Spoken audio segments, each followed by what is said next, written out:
Gentleman from Ohio seeks recognition. Thank you, Mr. Chairman. Strike the last word. Gentlemen, you are recognized for 5 minutes to speak on the bill. Thank you, Mr. Chairman. I want to speak on my legislation, H.R. 3638, the Electric Supply Chain Act. This legislation would direct the Department of Energy to conduct ongoing assessments of matters affecting the supply chain for the power sector. The Electric Supply Chain Act will seek to uncover risk, vulnerabilities, and security considerations in the availability of manufactured grid components that are necessary to expand our electric infrastructure.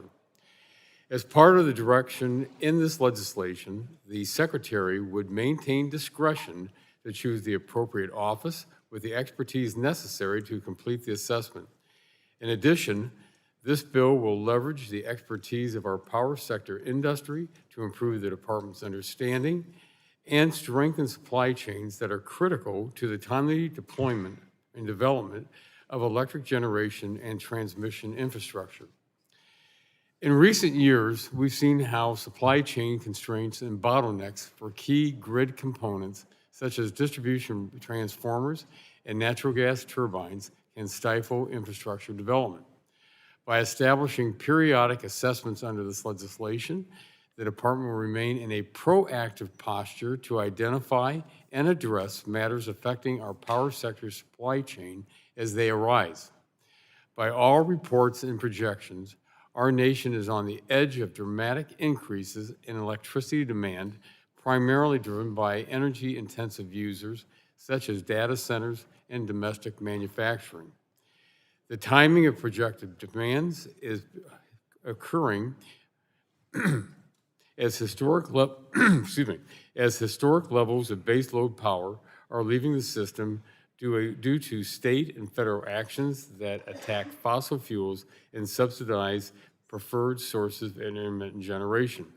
In fact, an estimated 52 gigawatts of baseload power is expected to retire over the next 4 years.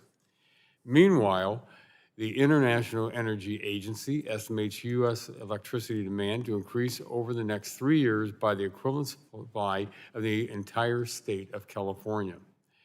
These job-creating industries remain vital to economic prosperity and our national security.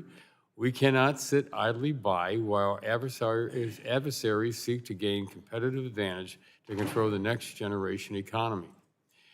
This bill takes an important step to prepare our federal agencies against supply chain constraints that could occur as our nation seeks to increase electric generation to meet demands of the next generation.